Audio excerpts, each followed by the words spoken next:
अगर किसी को इंजीनियर बनना है, डॉक्टर बनना है, तो उसके लिए कोचिंग इंस्टीट्यूट ढेरों खुले हुए हैं। अगर आईएएस बनना है तो मुखर्जी नगर में हज़ारों कोचिंगें हैं। तो वहाँ जाके वो कोचिंग ले सकता है और अपने आप को तैयार कर सकता है किसी ख़ास गोल को अचीव करने के लिए।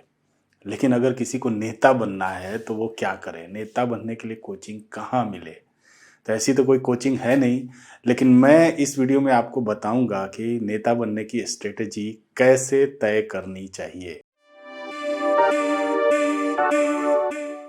नमस्कार दोस्तों, आप देख रहे हैं रेस एक्स और इस वीडियो में हम बात करेंगे केजरीवाल के नेता बनने के जर्नी के बारे में। क्योंकि कोई अगर नेता बनना चाहता है तो ज़रूर उसे केजरीवाल के जीवन से सीखना चाहिए, केजरीवाल के स्ट्रेटजी से सीखना चाहिए।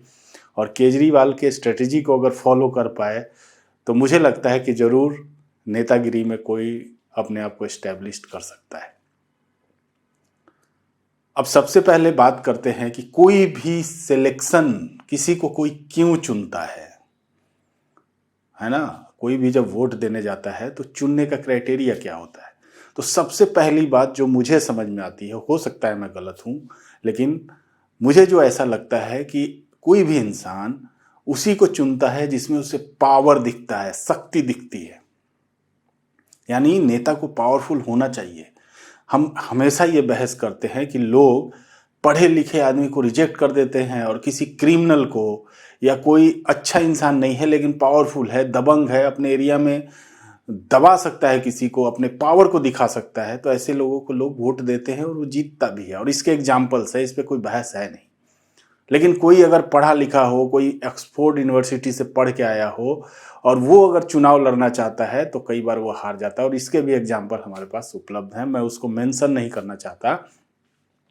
लेकिन ये सीधी बात तय है कि अगर आपने जनता के सामने अपना पावर दिखाने का जज्बा नहीं है तो नेता बनना शायद बहुत ही मुश्किल है, समझ लीजिए कि इम्पॉसिबल है।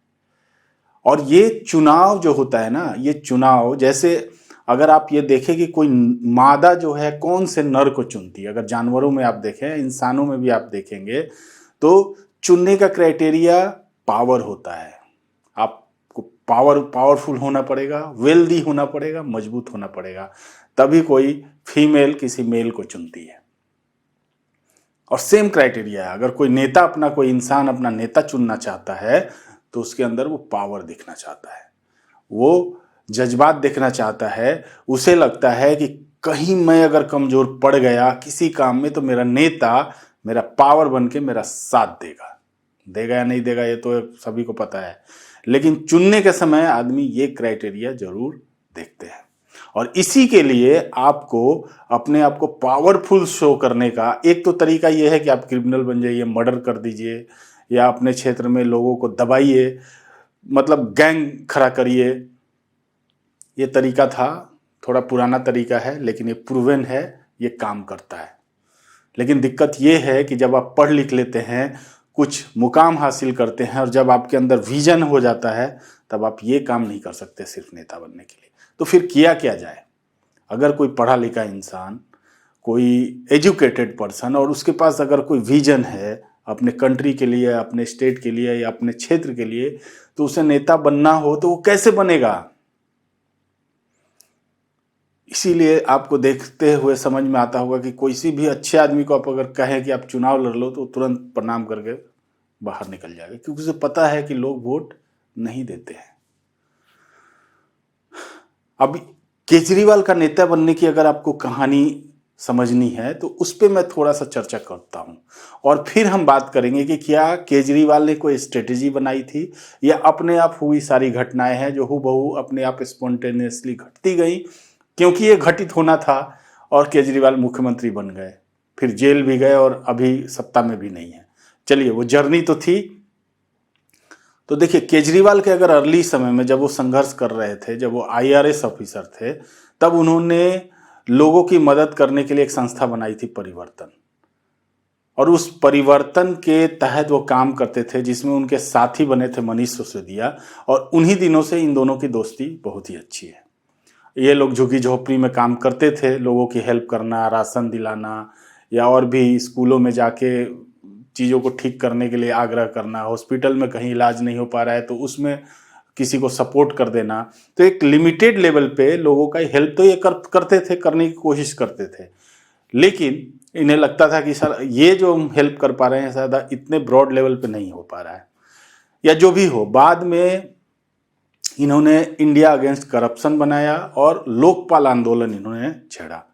अब लोकपाल आंदोलन में इन्होंने अन्ना हजारे के साथ टाई अप किया। क्यों किया?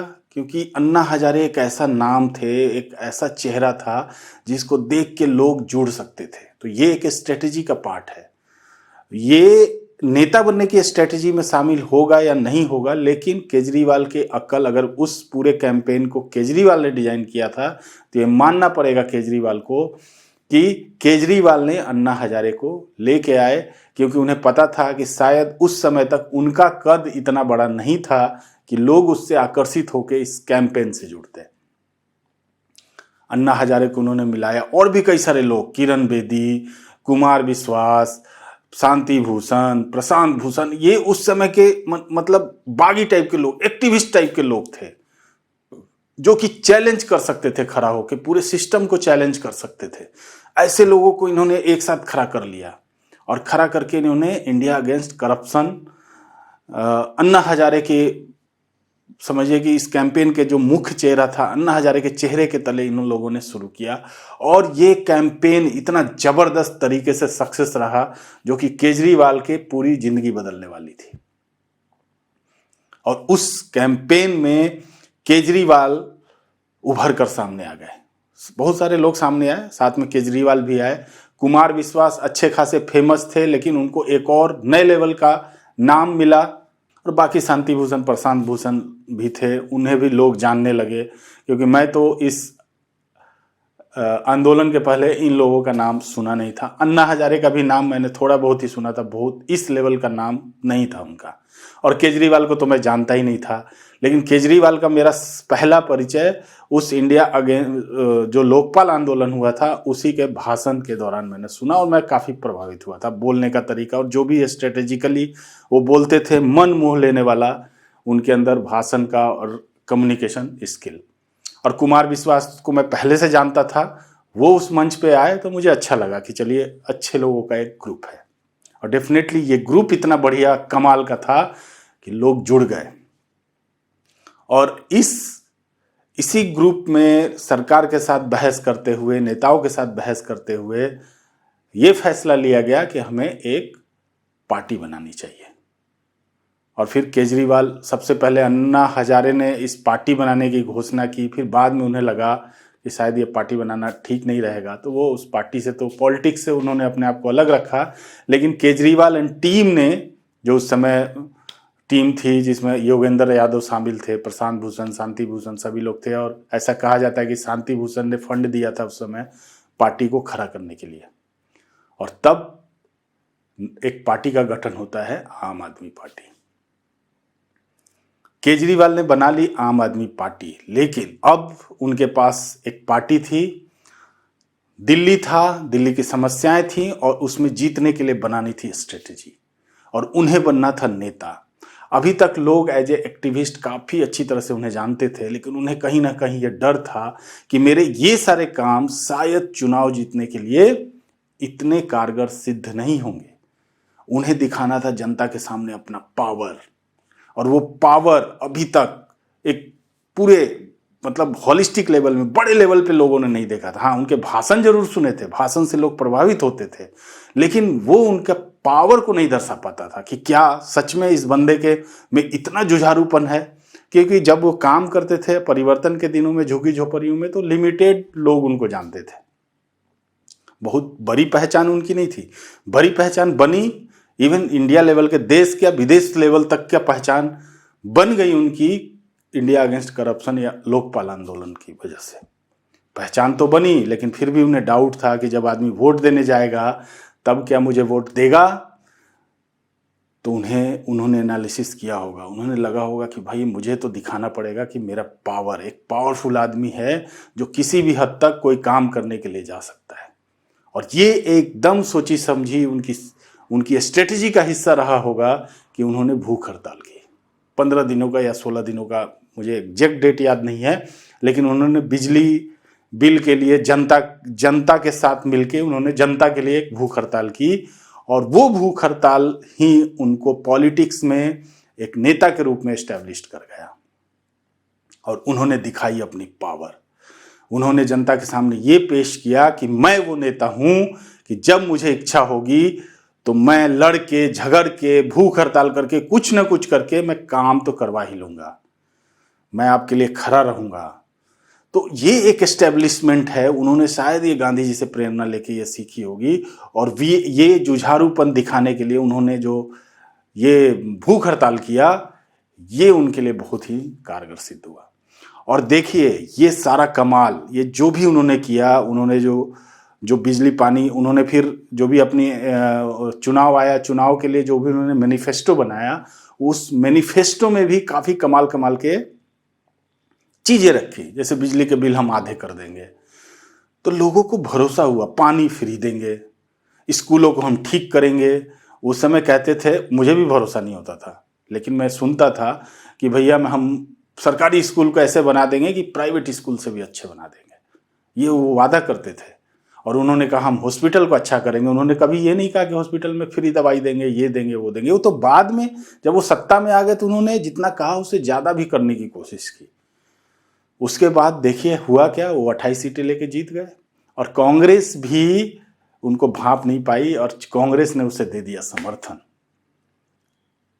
और जहां तक मेरी समझ है, केजरीवाल बहुत ही महत्वाकांक्षी नेता बन चुके थे। वो चाहते थे कि हम सरकार बना लें, लेकिन जो दूसरा खेमा था, शायद योगेंद्र यादव, शांति भूषण, प्रशांत भूषण का जो एक दूसरा खेमा था, वो चाहते थे कि पार्टी को अभी विपक्ष में बैठना चाहिए, सरकार को गाइड करना चाहिए, थोड़े दिन की लर्निंग लेनी चाहिए, फिर सरकार में शामिल होने के लिए सोचना चाहिए। लेकिन ये नीति से केजरीवाल इत्तेफाक नहीं रखते थे, और शायद इसी वजह से बहुत सारे लोग छोड़ के भी चले गए। माने जिस तरह के, जैसे कि चुनाव एनालिस्ट थे, मतलब हैं योगेंद्र यादव और शांति भूषण, प्रशांत भूषण, तो उन्हें लगता था कि ये बेटर है, कुछ काम करने से बहने, अच्छा है कि आप सरकार के ऊपर चेक एंड बैलेंस रखो। लेकिन जब केजरीवाल को समझ में आया कि अब मैं मुख्यमंत्री बन सकता हूँ, मेरे को सपोर्ट मिल रहा है, तो जो भी उन्होंने जनता से पूछने का या जो भी स्ट्रेटेजी बनाई होगी, कई लोग इसको ढोंग कहते हैं, नौटंकी कहते हैं, व्हाटएवर, मैं इस इतने निचले स्तर के वर्ड्स का इस्तेमाल नहीं करूंगा, लेकिन मैं इतना जरूर कहूंगा कि हाँ, उन्होंने जो भी कहा था चुनाव के पहले, उसको जस्टिफाई करने के लिए उन्होंने जनता से पूछने का एक क्या कहा जाए, एक जनता से पूछने का एक स्टेप इन्होंने इसमें इंट्रोड्यूस किया, और ये दिखाया कि जनता ओवरऑल जनरली मान रही है कि हमें कांग्रेस से समर्थन लेके सरकार बना लेनी चाहिए। यहां तक तो ठीक था, फिर वो मुख्यमंत्री बन गए, लेकिन उन्हें लगा कि मैं मुख्यमंत्री बन गया हूं, और वो काम भी कर रहे थे, करप्शन के खिलाफ उन्होंने एक फ़ोन नंबर जारी किया था, बहुत सारी चीज़ें कर रहे थे, लेकिन उन्हें लगा कि क्या ये लॉन्ग टर्म चलेगा, क्योंकि वो बैसाखी पे खड़े थे। कांग्रेस की बैसाखी पे उन्हें कहीं ना कहीं ये डर था कि कांग्रेस कभी भी खींच के सरकार को गिरा देगी, तो इस तरह से तो वो कोई भी बोल्ड डिसीजन ले नहीं पाएंगे। हालांकि वो सरकार जो चली थी 49 दिन की, उसमें भी उन्होंने बिजली आधे कर दिए थे, पानी वानी फ्री कर दिया था, और उसके बाद करप्शन के अगेंस्ट भी काफ़ी अच्छे स्टेप्स ले रहे थे। लेकिन उन्हें फिर वो बिल लेके आए, लोकपाल बिल जब लेके आए तो संसद में, विधानसभा में पास ही नहीं हुआ, तो उन्होंने उस बहाने लेके इस्तीफा दे दिया। उन्होंने कहा कि हम लोकपाल के लिए आए थे, लोकपाल अगर हम पास नहीं करा सकते हैं तो हम इस्तीफा देते हैं। लेकिन ये भी एक बहुत बड़ी रिस्की स्ट्रेटजी थी केजरीवाल की। उन्हें कहीं ना कहीं ये फील हो रहा था कि मेरी जो पहचान है वो अब नेशनल लेवल पे बन गई है, तो हमें नेशनल लेवल पे ट्राई करना चाहिए, और ये सरकार जब वो गिराएंगे तो उनको एक सहानुभूति वोट हो सकता है मिले। लेकिन लोकसभा में वो अच्छा प्रदर्शन नहीं कर पाए। हालांकि वो मोदी के सामने लड़ने के लिए बनारस गए, लेकिन वहाँ पे उनका प्रदर्शन, वो जीत नहीं पाए, शायद दूसरे नंबर पे थे, लेकिन वो जीत नहीं पाए, मोदी को हरा नहीं पाए, उन्हें हारना पड़ा वो चुनाव। और फिर जब वो दिल्ली के चुनाव में 1 साल शायद बाद, एक 1.5 साल बाद वो जब दिल्ली का चुनाव आया, तो जब दिल्ली का चुनाव आया तो उन्होंने जनता से माफ़ी मांगी, क्योंकि अगर विपक्षी पार्टियों ने उन्हें भगेरु घोषित कर दिया था कि ये भगेरु है, ये भागने वाला है, भाग गया, सरकार छोड़ के काम नहीं किया। तो फिर इन्होंने जनता से माफ़ी मांगी और जनता को ये विश्वास दिलाया कि इस बार अगर मैं बनता हूँ तो मैं इस्तीफा नहीं दूंगा, पूरे 5 साल तक सरकार को चलाऊंगा।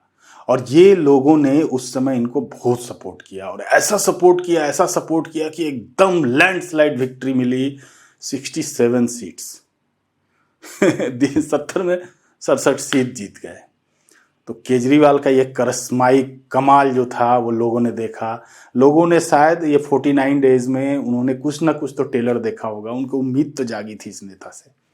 उसके बाद उन्होंने बहुत सारे काम करने शुरू किए, स्कूलों का कायाकल्प किया, फिर इन्होंने हॉस्पिटल्स में दवाइयाँ वगैरह फ्री देने लगे, फिर अगले चुनाव के पहले तो इन्होंने बिजली फ्री की, बसों में राइड फ्री कर दिया। तो जो भी इन्होंने बहुत सारी जो काम किए ये करते चले गए। एक टेन्योर तो उन्होंने बड़ी आसानी से बिताया, लेकिन दूसरे टेन्योर में, और बीजेपी तो इनको तंग कर ही रही थी, बहुत सारे ऐसे आए कि उनको विधायकों का विधायकी जाने पर नौबत आ गई थी, केस वेस सब हो रहा था, तो मुश्किलें तो विपक्ष पैदा कर रही थी। लेकिन ये दूसरे टेन्योर में उनके ऊपर बहुत सारे आरोप लगे, शराब नीति पे, शराब घोटाले में उन पे बहुत गंभीर आरोप लगे, उनके पूरे मंत्रिमंडल पे आरोप लगे, कई लोग जेल गए और फाइनली उन्हें भी जेल जाना पड़ा। और बाद में फिर जेल से जब वो निकल के आए तो आखिरकार वो चुनाव हार गए।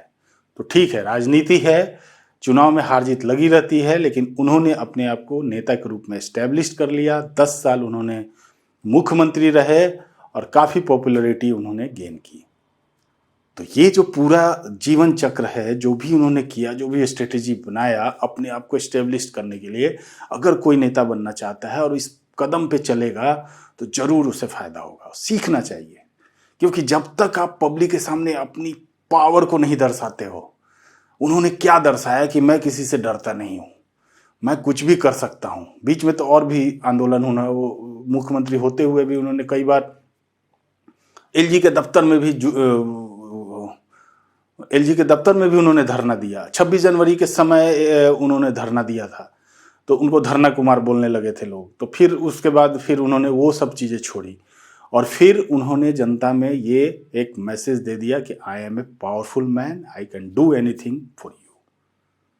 और उन्होंने अपने आप को एस्टैब्लिश किया। अब ये देखना है कि आने वाले चुनाव में, क्योंकि पार्टी अब टूट रही है, लोग इस्तीफा दे रहे हैं। जब देखिए, किसी भी समूह का, किसी भी फैमिली का सही बॉन्डिंग तो तब पता चलता है जब उसके बुरे दिन चल रहे हो। जब अच्छे दिन है, जनता वोट दे रही है, आप जीत रहे हो, आपके पास पावर है, तो सब आपके साथ रहेंगे। लेकिन अब पावर आपके हाथ में नहीं है। अब देखना है कि कौन लोग आपके साथ है और कौन लोग आपके साथ नहीं है। इस पूरी स्टोरी में बहुत सारे लोग इनको छोड़ के गए, बहुत सारे विवाद हुए, उसको मैंने नहीं बताया है। आप में से जो भी लोग उनको ट्रैक करते होंगे उन्हें पता होगा। लेकिन मेरा मकसद सिर्फ इतना था कि अगर आप नेता बनना चाहते हैं, ईमानदार, अगर आप पढ़े लिखे हैं, तो ये स्ट्रेटेजी अपनानी जरूरी है। तो जब आप जुझारूपन लोगों के बीच में दिखाएंगे तो लोग आपके साथ खड़े होंगे। तो इस वीडियो में इतना ही। मुझे पूरी उम्मीद है कि मेरे कहने का जो तात्पर्य है आप लोग समझे होंगे, और कोई भी तथ्य अगर कुछ गलत हो गया हो तो माफ़ करिएगा, कमेंट में मुझे बताइएगा। अगर मैंने कुछ गलत बताया हो, कुछ सीक्वेंस उल्टा सीधा बताया हो, या किसी पार्टी के अगेंस्ट में मेरे मुंह से कुछ अगर निकला हो, क्योंकि मैं बिल्कुल न्यूट्रल रहना चाहता हूं। मैं ये नहीं चाहता कि मैं किसी की तरफदारी करूं या किसी का अननेसेसरी विरोध करूं। तो अगर मेरी न्यूट्रलिटी में भी आपको कुछ दिख रहा है तो कमेंट बॉक्स में ज़रूर लिखिए। मिलते हैं ऐसे ही किसी ज़बरदस्त वीडियो में, तब तक के लिए धन्यवाद।